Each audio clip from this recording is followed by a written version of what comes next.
순배 설탕입니다. 오늘은 제과 기능사 시험 품목 중에 브라우니를 만들어 볼 거예요. 이 브라우니는 제가 자격증을 딸 당시에는 없던 품목이었는데요. 그 사이에 시간이 지나면서 새롭게 생긴 품목이에요. 이 브라우니는 재료의 개수도 간단하고 공정이 어렵지가 않기 때문에 시험에 만약에 나온다면 잘 붙으실 수 있을 거예요. 그렇지만 이 브라우니가 오븐에서 굽는 시간이 다른 품목보다 길기 때문에 오히려 쉬운 거 나왔다 이렇게 여유롭게 생각을 하시면 시간이 부족할 수 있어요. 그러니까 너무 여유있게 생각하지 마시고 빨리빨리 움직여서 제출할 때까지 시간이 모자르지 않게 하는 것이 중요해요. 그럼 이제 본격적으로 제과 제빵 자격증 따기 브라우니 품목을 만들어 볼게요.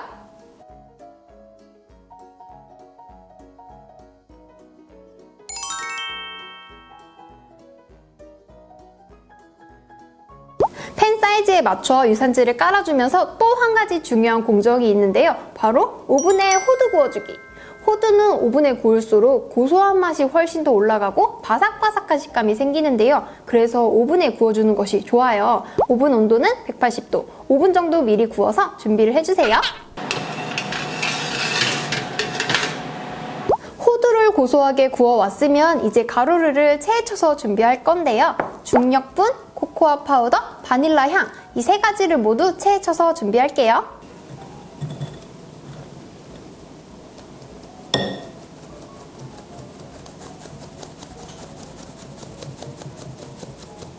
이제 초콜릿과 버터를 함께 중탕으로 녹여줄 건데요. 이때 중탕물의 온도가 너무 높으면 초콜릿이 탈 수 있어요. 이 물은 끓기 직전에 물을 사용해 주시고요. 버터와 초콜릿이 담긴 볼을 위에 얹어서 중탕으로 녹여주세요.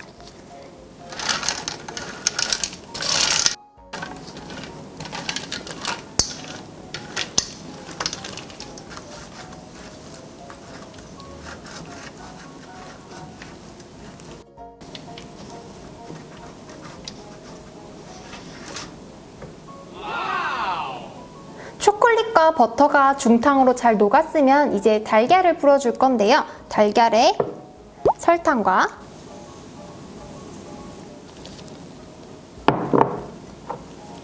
소금을 넣고 거품기로 섞어줄게요.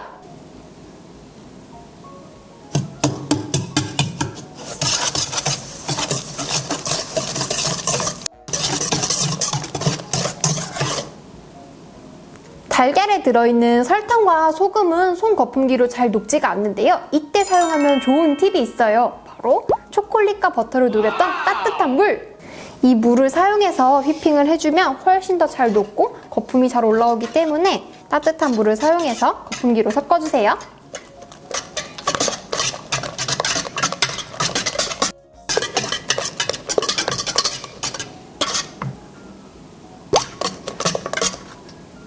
금방 잘 녹았죠? 이 달걀을 중탕하기 위해서 물을 따로 끓이면 시간도 오래 걸리고 물 온도가 너무 뜨거우면 달걀이 익을 수 있는데요. 이럴 때 미리 중탕했던 물을 한 번 더 사용하면 좋은 팁이 될 수 있겠죠?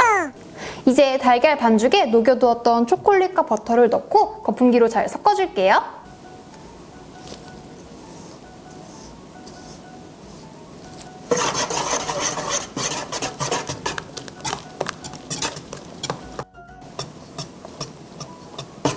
초콜릿이 잘 섞이면 채쳐두었던 가루와 호두에 반을 넣고 반죽을 섞어주세요.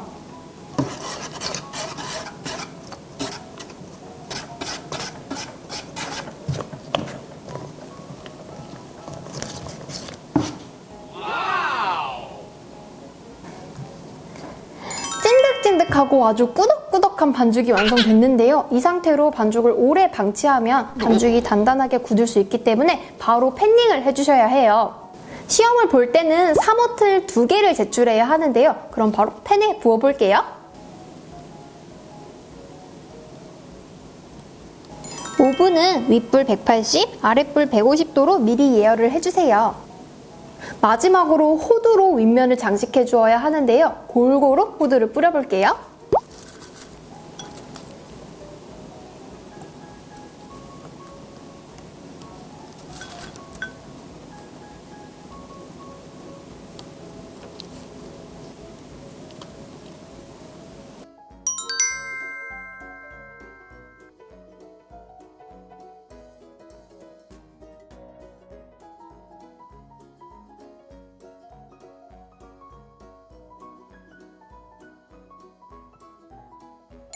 이제 브라우니를 오븐에 구워줄 건데요. 윗불 180, 아랫불 150도에서 40분 정도 구워주세요.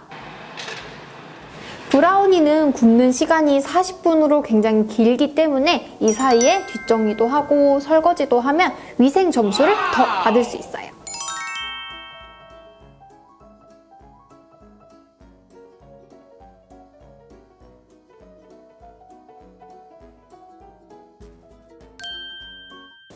짜잔! 브라우니를 완성했습니다. 브라우니는 완성을 했을 때 윗면이 고르고 또 꼬치로 찔러보았을 때 약간 촉촉한 반죽이 묻어나오는 상태가 가장 좋은데요. 준비물을 챙겨갈 때 이쑤시개나 꼬치를 챙겨가셔서 반죽을 한번 찔러보세요. 반죽을 찔러보았을 때 이렇게 약간 촉촉한 상태의 반죽이 묻어나야 잘 익은 브라우니랍니다. 브라우니는 만드는 과정이 복잡하지가 않기 때문에 자칫하면 긴장이 풀려서 중요한 포인트를 놓치는 경우가 있는데요. 놓치지 않아야 할 포인트를 알려드릴게요. 첫 번째는 호두를 반드시 오븐에 구워서 사용하기. 이 부분은 요구사항에 나와 있는 내용이기 때문에 반드시 지켜주셔야 하는데요. 호두를 오븐에 꾹 구워서 넣어주세요. 두 번째는 중탕 물의 온도를 맞춰서 초콜릿 태우지 않기. 너무 뜨거운 물에서는 초콜릿이 타버리기 때문에 너무 뜨겁지 않은 끓기 직전에 물을 사용해 주셔야 해요. 세 번째로는 장식용 호두 잊지 않기. 이미 반죽에 호두를 넣었기 때문에 호두를 다 사용했다고 생각해서 장식용 호두를 까먹는 경우가 있는데요. 마지막까지 긴장을 놓치지 않고 반드시 장식용 호두를 올려주세요. 오늘 이렇게 브라우니를 만들어 보았는데요. 집에서 연습하시기가 쉬운 품목이기 때문에 연습 많이 하셔서 꼭 제과기능사 자격증을 따셨으면 좋겠습니다. 화이팅! 오늘 영상도 유익하고 재미가 있으셨다면 순백설탕 구독하기와 좋아요도 꾹꾹 눌러주시고요. 그럼 다음 영상으로 만나요. 안녕!